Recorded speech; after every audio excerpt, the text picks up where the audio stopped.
أشهد أن محمد رسول الله.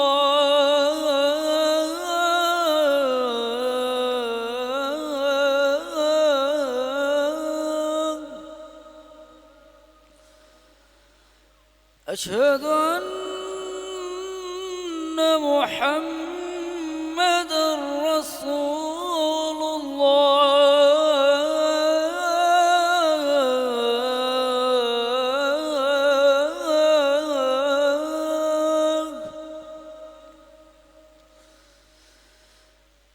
حي على الصلاة.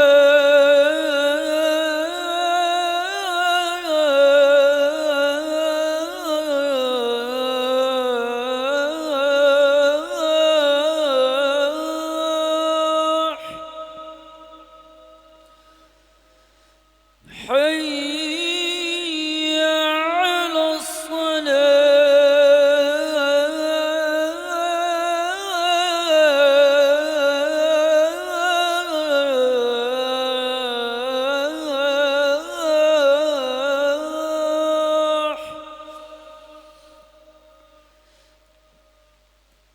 حي على الفلاح.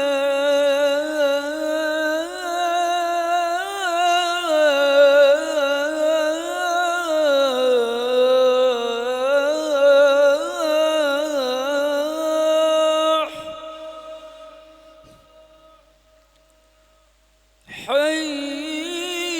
على الفلاح.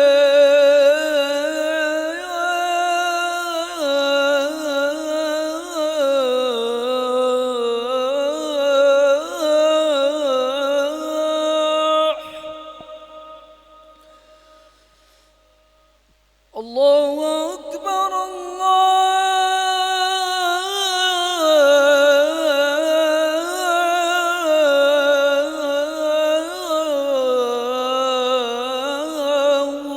أكبر.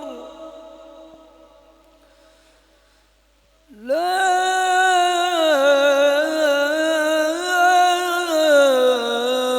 إله إلا الله.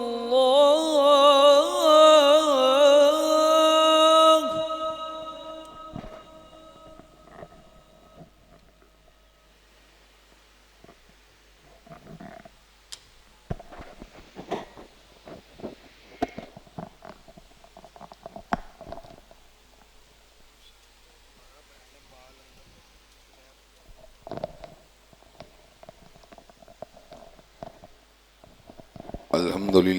لله نحمده ونستعينه ونستغفره ونؤمن به ونتوكل عليه ونعوذ بالله من شرور أنفسنا ومن سيئات أعمالنا.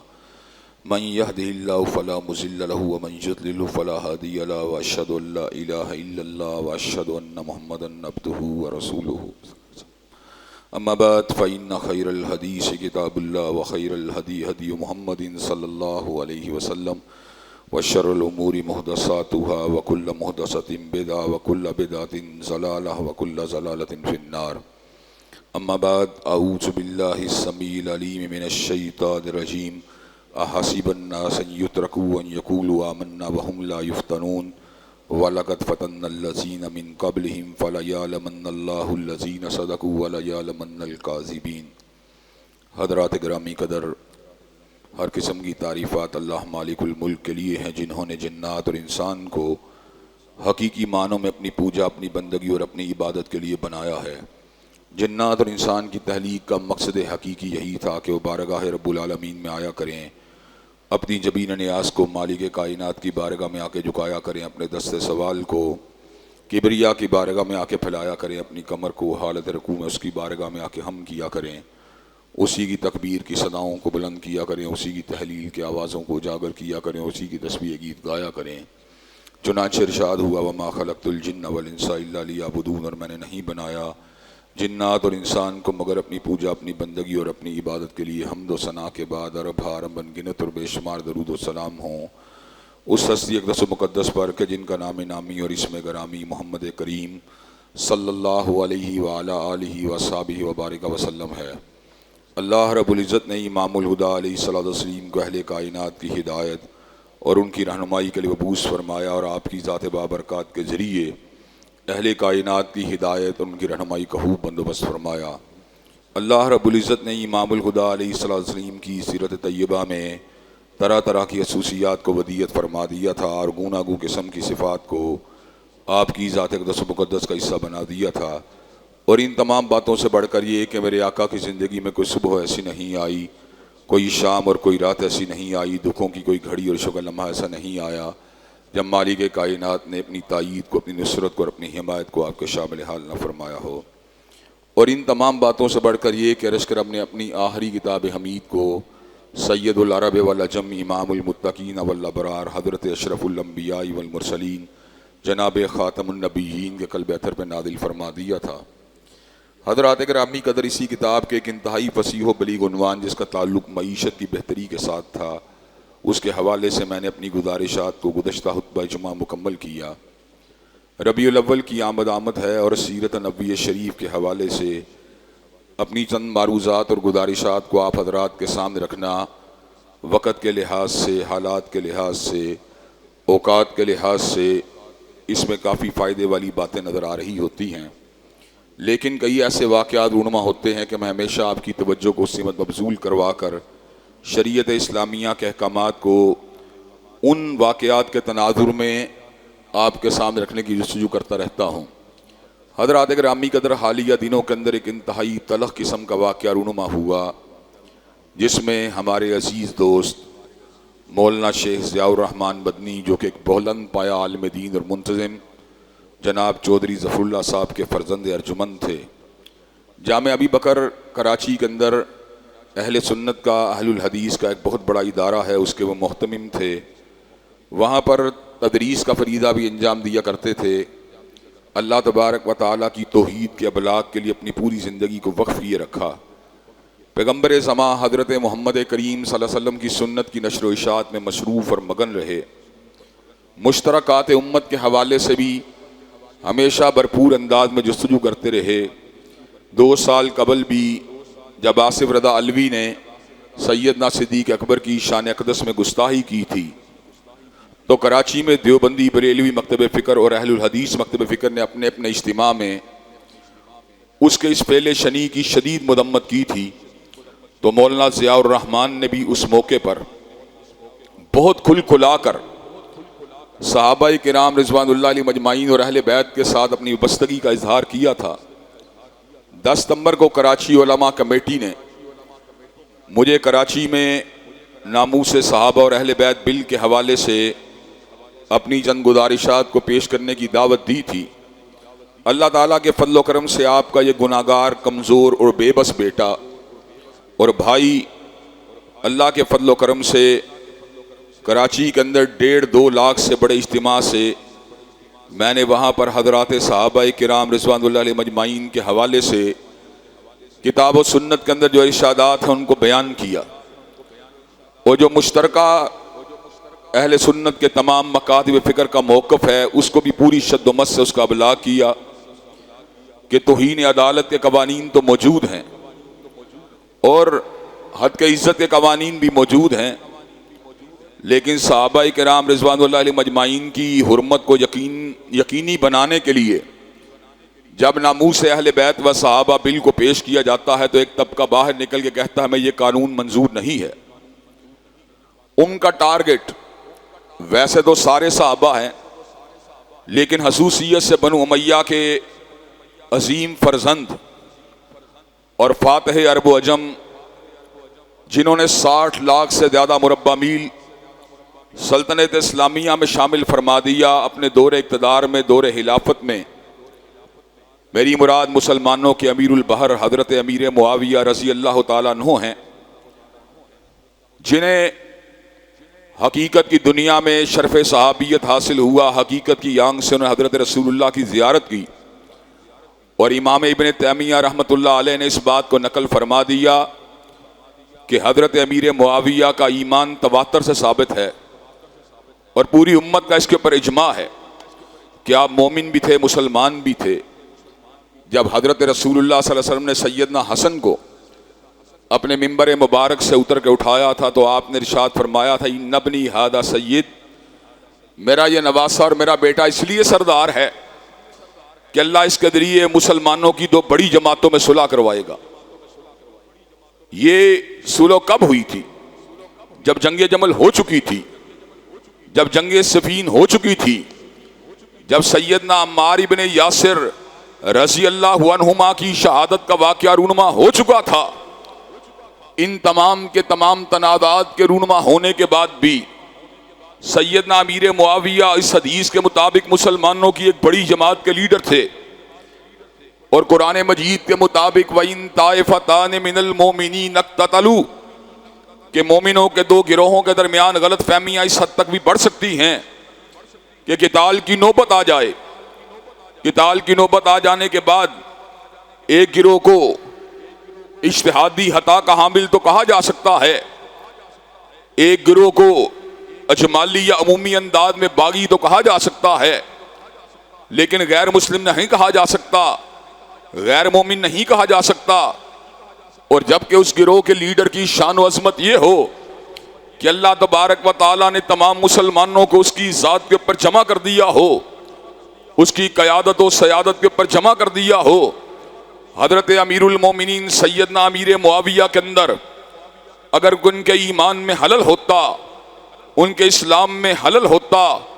تو کیا جنت کے سردار اور جنت کے نوجوانوں کے سردار سیدنا حسن مسلمانوں کے معاملات ان کے ہاتھ میں کبھی تفویض کرتے؟ حضرات گرامی قدر حضرت حسن اور حضرت حسین کبھی بھی ایسا نہیں کر سکتے تھے، لیکن انہوں نے اگر ایسا کیا تو اس لیے ایسا کیا، انہیں پتا تھا کہ خلافت کے اس دور کے اندر دو ہی حقدار تصور کیے جاتے ہیں، ایک حضرت حسن ابن علی ہیں اور ایک حضرت امیر معاویہ ہیں۔ انہوں نے مسلمانوں کے درمیان خون بہا کو روکنے کے لیے اور مسلمانوں کی اجتماعیت کو منظم کرنے کے لیے حضرت امیر معاویہ کو امیر المومنین قرار دے کر ان کے ہاتھ کے اوپر بیعت کر کے مسلمانوں کے معاملات ان کو تفویض کیے۔ میں نے اس موضوع کے اوپر بہت سے صحابہ کرام کے اقوال کو دیکھا، میں نے ائمہ دین کے اقوال کو دیکھا، میں نے حضرت امام بخاری کی تاریخ کبیر کو دیکھا، میں نے ان کی کتاب الادب المفرد کو دیکھا، حضرات گرامی قدر مختلف کتابوں کی ورق گردانی کرتا رہا۔ مجھے سیدنا امیر معاویہ کے بارے میں کوئی لفظ بھی خیر کے علاوہ نہیں ملا، مجھے اس میں یہی بات ملی، آپ صحیح تھے، آپ غیر متعصب تھے، آپ کشادہ دل تھے، آپ دلیر تھے، آپ بہادر تھے۔ حضرات گرامی قدر حتیٰ کہ میں نے بریلوی علماء میں سے جناب احمد رضا کی تصانیف کو دیکھا، مجھے احمد رضا کی تصانیف کے اندر بھی یہی بات نظر آئی کہ جو حضرت معاویہ کی ذات کے اوپر تان کرتا ہے وہ جہنم کے کتوں میں سے کتا ہے۔ حضرات گرامی قدر میں نے ان کی کتب کے اندر بھی اس بات کو دیکھا اور حیران رہ گیا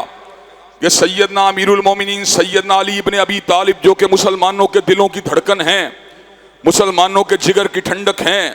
مسلمانوں کی آنکھ کا نور ہیں، فاتح حیبر ہیں، اسد اللہ الغالب ہیں، فاطمہ کے شوہر ہیں، حسنین کے بابا ہیں، قاتل مرحب ہیں، حضرت رسول اللہ کے بھائی ہیں، مقام و مرتبہ میں سیدنا امیر المومنین حضرت امیر معاویہ سے بہت ہی بلند ہیں۔ مدارج کا بہت بڑا اختلاف دونوں کی ذاتوں کے اندر موجود ہے،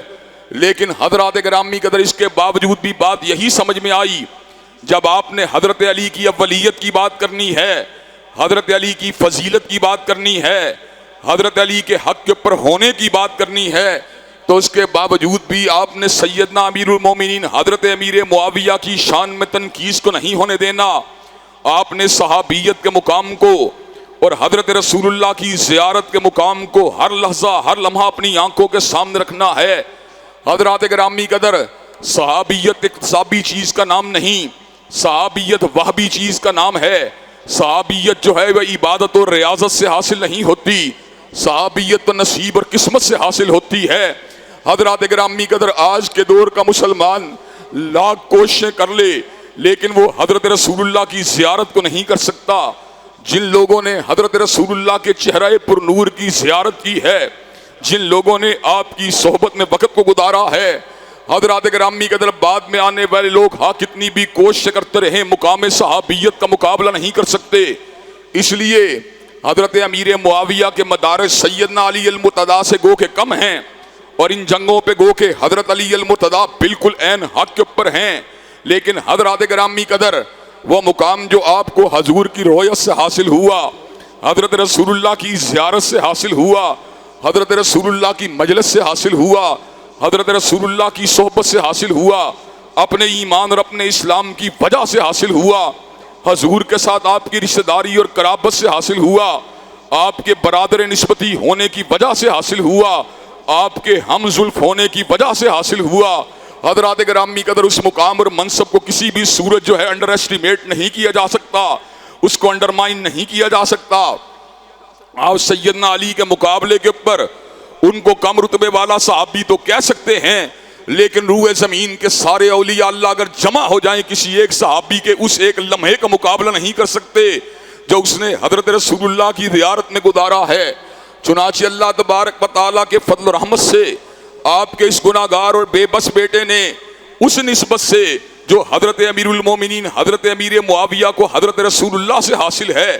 آپ کی صحبت سے حاصل ہے، اور آپ کی قرابت سے حاصل ہے، اور آپ کی مجلس سے حاصل ہے، اور آپ کی رفاقت سے حاصل ہے. اس موقع کے اوپر میں نے یہ بات کہی تھی کہ روح زمین کے اوپر جتنے ادارے ہیں ان کے تحفظ کے لیے تم نے توہین عدالت کے قوانین کو تو بنا دیا، اور انسانوں کی عزت و عظمت کے لیے تم نے ان کے دفاع کے لیے حق کے عزت کے قوانین کو تو بنا دیا، لیکن تم نے سیدنا امیر المومنین حضرت امیر معاویہ کو بلا دیا. ابو بکر تو ابو بکر ہے، عمر تو عمر ہے، عثمان تو عثمان ہے، علی المرتضیٰ تو علی المرتضیٰ ہیں رضوان اللہ علیہ مجمعین. حضرت امیر المومنین سیدنا امیر معاویہ کی شان و عظمت کا عالم یہ ہے، دنیا کی ساری عدالتیں اگر جمع ہو جائیں تو حضرت امیر المومنین سیدنا امیر معاویہ کے جوتے سے لگنے والی خاک اور مٹی کا مقابلہ بھی نہیں کر سکتی. اگر عدالتوں کے تحفظ کے لیے توہین عدالت کے قوانین کو بنایا گیا ہے تو حضرت امیر المومنین حضرت امیر معاویہ کی صحابیت کا دفاع بھی ہم کرتے رہیں گے، اور جو کوئی بھی ان کے اوپر حملہ کرے گا، ان کی تنقید کرے گا، ان کے بارے میں دریدہ دہنی سے کام لے گا، انشاءاللہ اس کے خلاف آواز کو اٹھاتے رہیں گے. حضرات گرامی قدر یہ موقف جو میں نے 10 ستمبر کو آپ کے مرکز اور آپ کی جماعت اور آپ کی تنظیم اور دین کا ایک نمائندہ ہونے کے ناطے اللہ کے فضل و کرم سے 1.5-2 لاکھ کے اس اجتماع کے سامنے رکھا، جہاں پر محبان صحابہ کشاں کشاں چلے آئے تھے. حضرات گرامی قدر اسی موقف کو شیخ ضیاء الرحمن رحمۃ اللہ علیہ نے 8 ستمبر کو جامعہ ابی بکر الاسلامیہ میں بڑی وضاحت کے ساتھ رکھا، اور اس بات کا اعلان اور ابلاغ کیا کہ حضرات صحابہ کرام رضوان اللہ علیہ مجمعین کی عظمت کے اوپر کسی قسم کا سمجھوتا نہیں کیا جا سکتا، اور جو بھی حضرات صحابہ کرام رضوان اللہ علیہ مجمعین کے بارے میں گستاخی کا کوئی ارتکاب کرے گا اس کے اوپر ناموس صحابہ اور اہل بیت بل کو لاگو کروایا جائے گا. حضرات گرامی قدر یہ کس قسم کی بدبختی کی بات ہے، پہلے اس کو صوبائی اسمبلی سے پاس کروایا گیا لیکن گورنر نے دستخط نہیں کیے، پھر قومی اسمبلی سے پاس کروایا گیا، سینٹ سے پاس کروایا گیا. عارف الوی صاحب نے مبہم اور غیر واضح قسم کے پروسیجرل قسم کے اعتراضات کو لگا کر بل کو واپس کر دیا تاکہ میری ذات کے اوپر دباؤ نہ آئے، تاکہ مجھے کسی قسم کے پریشر کا سامنا نہ کرنا پڑے. اور جو گروہ اس مسئلے کے اندر ناراض ہے اس کے سامنے میں اپنے آپ اپنی فیس سیونگ کروا لوں کہ دیکھیے میں نے تو اعتراض لگا کے واپس کروا دیا تھا. تاریخ کا پہیہ چل رہا ہے، تاریخ کا دھارا بہ رہا ہے. حضرات گرامی قدر ہم نے تاریخ میں کئی مرتبہ اس طرح کے معاملات کو دیکھا ہے کہ جدوجہد کئی مرتبہ وقتی طور کے پر سبوتاژ بھی ہو جاتی ہے اور جدوجہد کے نتائج بھرپور طور پہ سامنے نہیں آتے، لیکن جب جدوجہد سچی ہو، جب جدوجہد میں تسلسل ہو تو وقت ضرور آ جاتا ہے جب جدوجہد نتیجہ ہیز بن جاتی ہے. سن 53 کے اندر تحریک کو چلایا گیا، ختم نبوت کے نعرے کو لگایا گیا اور ریاست پاکستان سے اس بات کا مطالبہ کیا گیا جو حضور کی ختم نبوت کو نہیں مانتا، جو آپ کی رسالت کو نہیں مانتا، جو آپ کو آخری نبی نہیں مانتا، جو آپ کو آخری ناطق وحی نہیں مانتا، اس کو دائرہ اسلام سے خارج قرار دیا جائے. ریاست نے اس مطالبے کو دبا دیا. 53 کے بعد 54 کا برس گزرا، 55 کا سال گزرا، 56 کا برس گزرا، 60 کا سال گزرا، 65 کا برس گزرا، 70 کا برس گزرا، 71 بھی گزر گیا، 72 بھی گزر گیا، 73 وہ سال بھی آیا جب 7 ستمبر کو علماء دین کی محنتوں کے ساتھ پاکستان کی قومی اسمبلی کے اندر اس بات کو واضح کر دیا گیا، جو حضور کو آخری نبی نہیں مانتا، جو حضور کو آخری رسول نہیں مانتا، جو آپ کو آخری ناطق وحی نہیں مانتا، جو آپ کو اللہ تبارک و تعالیٰ کا آخری بھیجا ہوا پیغمبر نہیں مانتا، وہ دارہ اسلام سے خارج ہے۔ سن 53 سے لے کے 74 تک 21 برس ایسے گزرے جب جیلیں بھی کاٹی گئیں، جب ہاتھوں میں کڑی کو بھی پہنا گیا، جب پیروں کے اندر بیڑیوں کو بھی پہنا گیا، لیکن مرزائیت کو دارہ اسلام سے خارج امت نے کروا کے چھوڑا اور حضرت رسول اللہ کی ختم نبوت کا نعرہ لگا کے چھوڑا۔ حضرات گرامی قدر، کچھ یہی معاملہ ناموس صحابہ کے حوالے سے بھی جاری و ساری ہے۔ ایک گروہ ہے جس کو اس بات کے اوپر اصرار ہے ہم نے صحابہ کی توہین کرنی ہی کرنی ہے۔ توہین کا راستہ اختیار کرنے والوں، اس کو مذہب کی بنیاد مت بناؤ۔ مذہب کی بنیاد تو عقیدہ توحید ہوتا ہے، مذہب کی بنیاد تو عقیدہ رسالت ہوتا ہے، مذہب کی بنیاد تو عقیدہ آخرت ہوتا ہے، مذہب کی بنیاد تو ایمان بالملائکہ ہوتا ہے، مذہب کی بنیاد تو یوم حساب کے اوپر اور تقدیر کے اوپر ایمان ہوتا ہے، مذہب کی بنیاد تو ارکان دین اور ارکان اسلام ہوتے ہیں، مذہب کی بنیاد تو نماز کی ادائیگی ہوتی ہے، مذہب کی بنیاد تو روزوں کو رکھنا ہوتا ہے، مذہب کی بنیاد تو زکوٰۃ کی ادائیگی ہوتی ہے، مذہب کی بنیاد تو اخلاقیات کا درس ہوتا ہے، مذہب کی بنیاد تو حجاب و نقاب ہوتا ہے، مذہب کی بنیاد تو شرم و حیا ہوتی ہے۔ یہ کون سا مذہب ہے جس میں کابرین امت کی پگڑیوں کو چھالا جائے اور ان کی ذات کے اوپر تنقید کی جائے؟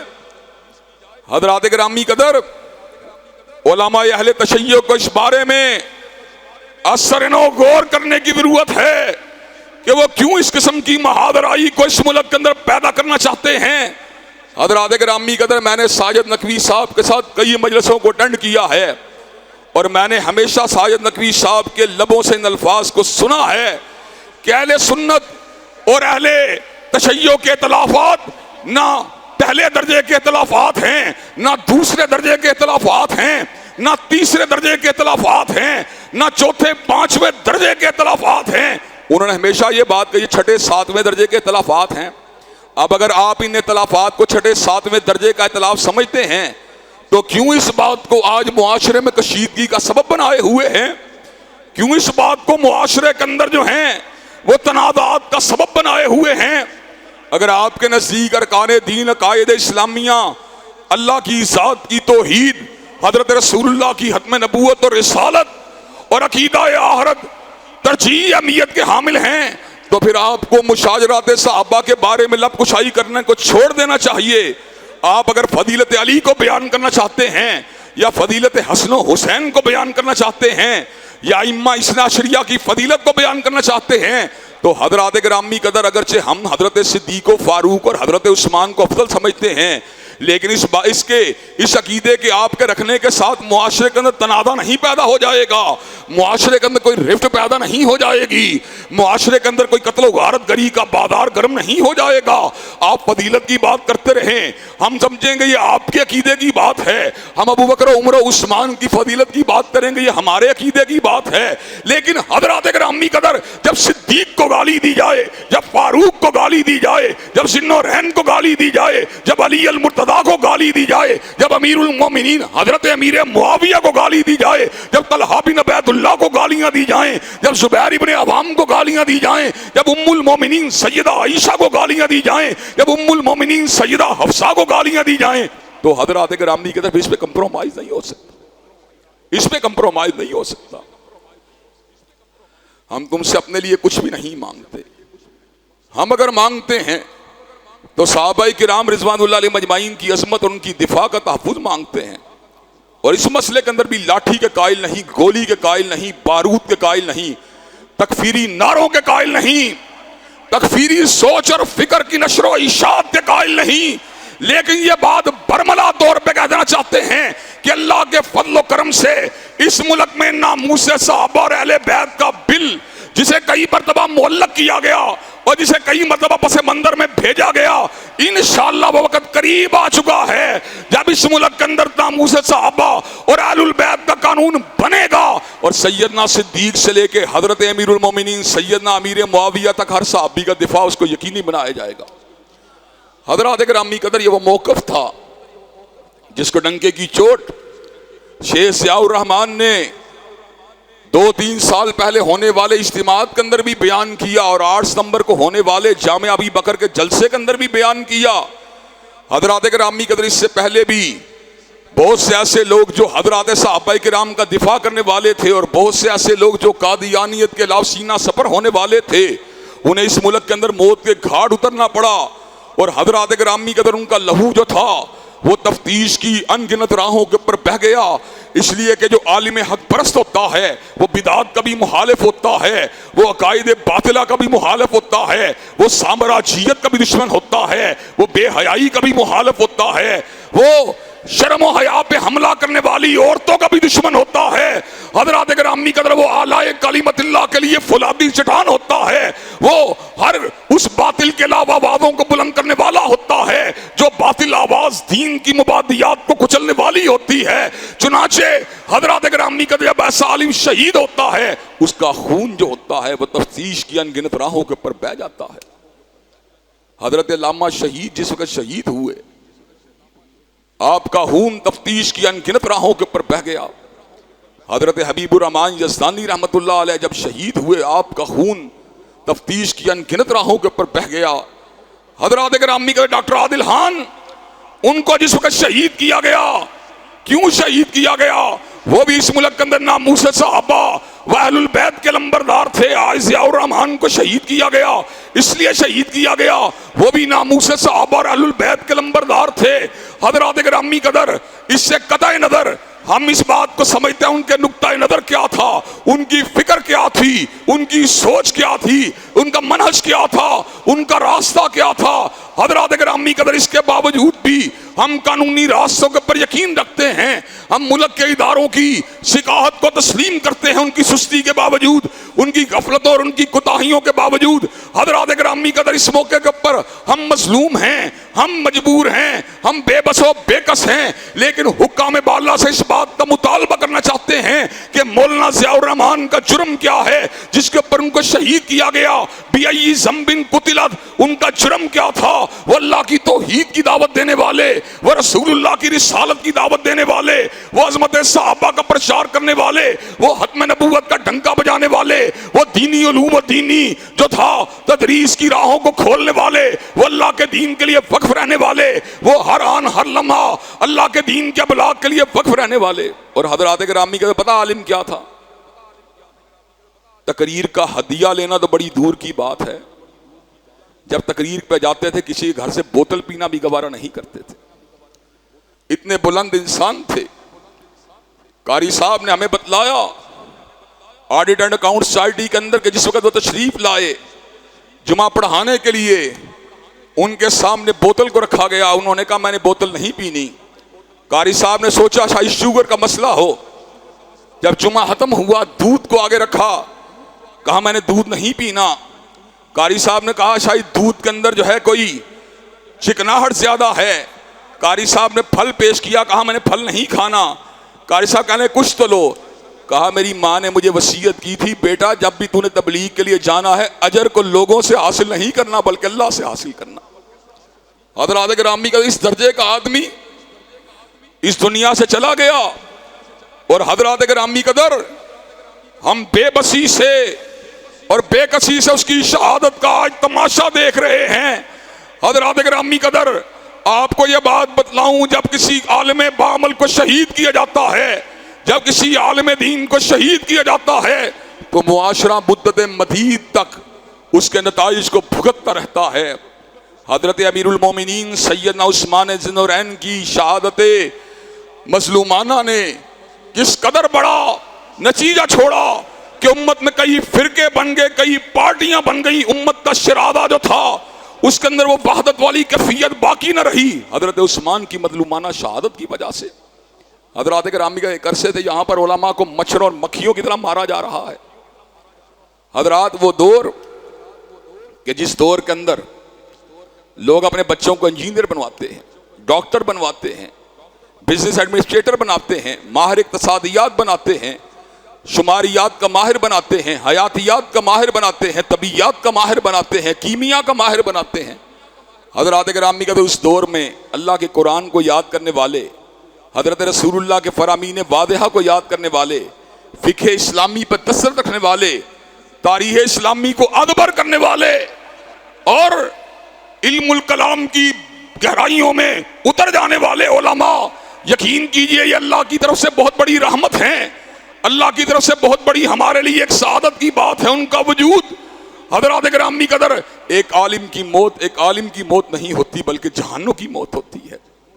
حضرات گرامی قدر، انہ من قتل نفسا بغیر نفس وفساد فی الارض فکانما قتل الناس جميعا، جس نے ایک انسان کو مارا ہے اس نے ایک انسان کو نہیں مارا بلکہ پوری انسانیت کو مارا ہے۔ اور جس نے مومن کو مارا، جس نے دین کے دائی کو مارا، جس نے دین کے پرچار کرنے والے کو مارا ہے، ومن یقتل مؤمنا متعمدا فجزاؤہ جہنم خالدا فیہا وغضب اللہ علیہ ولعنہ وأعد لہ عذابا عظیما، جو کسی مومن کو جان بوجھ کے مارے گا فجزاؤہ جہنم، اس کا ٹھکانہ جہنم کی آگ ہے، خالدا فیہا، حضرات گرامی قدر اس کے اندر لمبا عرصہ قیام کرے گا، وغضب اللہ علیہ، اللہ کے اوپر غضب ہوگا، ولعنہ، اللہ کی اس کے اوپر لعنتیں ہوگی، وأعد لہ عذابا عظیما، اور اللہ نے اس کے لیے بہت بڑے عذاب کو تیار کر دیا۔ حضرات گرامی قدر، علماء کو قتل کر دینا، اور ایسے علماء کو کہ ہزاروں سال نرگس اپنی بے نوری پر روتی ہے، ہزاروں سال نرگس اپنی بے نوری پر روتی ہے، بڑی مشکل سے ہوتا ہے چمن میں دیدور پیدا۔ حضرات گرامی قدر، جو علماء ہم سے دور ہوئے ابھی تک ہمیں ان کا متبادل نہیں ملا، کوئی علم کے پہاڑ تھے، کوئی علم کے سمندر تھے، کوئی استقامت کی چٹانیں تھیں، اور آج ان کی جگہ ہم ایسے کمزور، بے بس، کم علم، کم فہم لوگ منبران رسول کے پر موجود ہیں۔ لیکن حضرات گرامی قدر، ایک وقت وہ بھی آئے گا جب آپ لوگ ہماری موت کے بعد ہمیں بھی غنیمت سمجھیں گے کہ ان جیسے لوگ ہوا کرتے تھے جو کم از کم علم والے تو نہیں تھے، حق بات تو کہا کرتے تھے۔ حضرات گرامی قدر،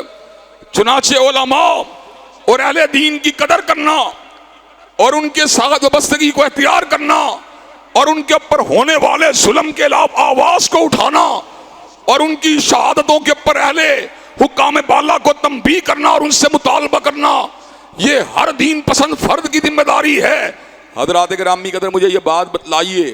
کہ آپ مولانا ضیاء الرحمن کی شہادت کے حوالے سے حکام بالا سے مطالبہ کرنے کے لیے تیار ہیں انشاءاللہ؟ کیا آپ یہ مطالبہ کرنے کے لیے تیار ہیں کہ قاتلوں کو قرار واقعی سزا دی جائے اور جس نے یہ ظلم کیا اس کا کڑا احتساب کیا جائے؟ انشاءاللہ شب گریزاں ہوگی ہر جلوہ خورشید سے، اور یہ چمن معمور ہوگا نغمہ توحید سے۔ وآخر دعوانا الحمدللہ رب العالمین۔ الحمدللہ نحمدہ ونستعینہ ونستغفرہ ونؤمن بہ ونتوکل علیہ ونعوذ باللہ من شرور انفسنا ومن سیئات اعمالنا، من یہدہ اللہ فلا مضل لہ ومن یضلل فلا ہادی لہ،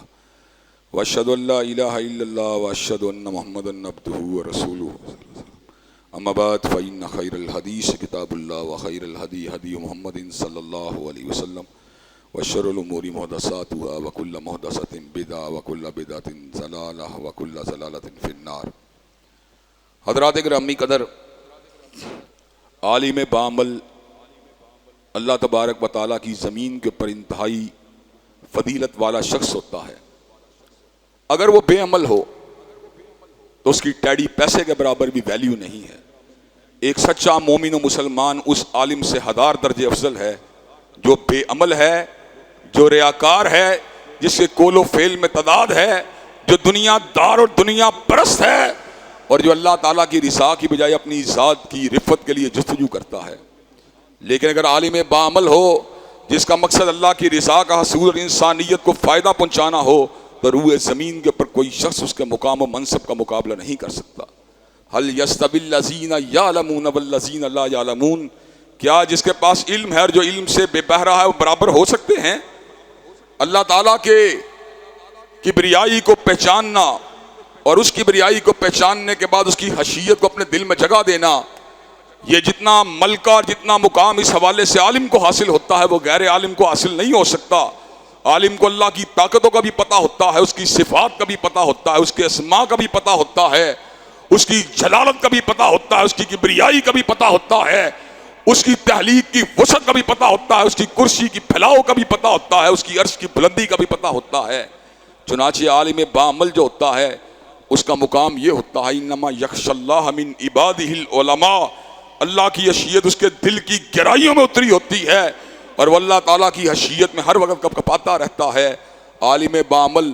کی نگاہ اگر ہوتی ہے تو اپنی کم علمی اپنے کم عملی پہ ہوتی ہے، عالم باعمل کی نگاہ اگر ہوتی ہے تو اپنے اعمال کی کمزوریوں پہ ہوتی ہے، عالم باعمل کی نگاہ اگر ہوتی ہے تو یوم حساب کی پرسش پہ ہوتی ہے، عالم باعمل کی نگاہ اگر ہوتی ہے تو لوگوں کی اصلاح پہ ہوتی ہے، عالم باعمل کی نگاہ اگر ہوتی ہے تو اللہ کی ملاقات پہ ہوتی ہے، عالم باعمل کی نگاہ اگر ہوتی ہے تو حضرت رسول اللہ کی اتباع پہ ہوتی ہے، عالم باعمل کی نگاہ اگر ہوتی ہے تو ابلاغ حق پہ ہوتی ہے، عالم باعمل کی نگاہ اگر ہوتی ہے تو حق بات کے نشر و اشاعت پہ ہوتی ہے، عالم باعمل جو ہوتا ہے ریاکاری سے بھی دور ہوتا ہے، خود پسندی سے بھی پاک ہوتا ہے،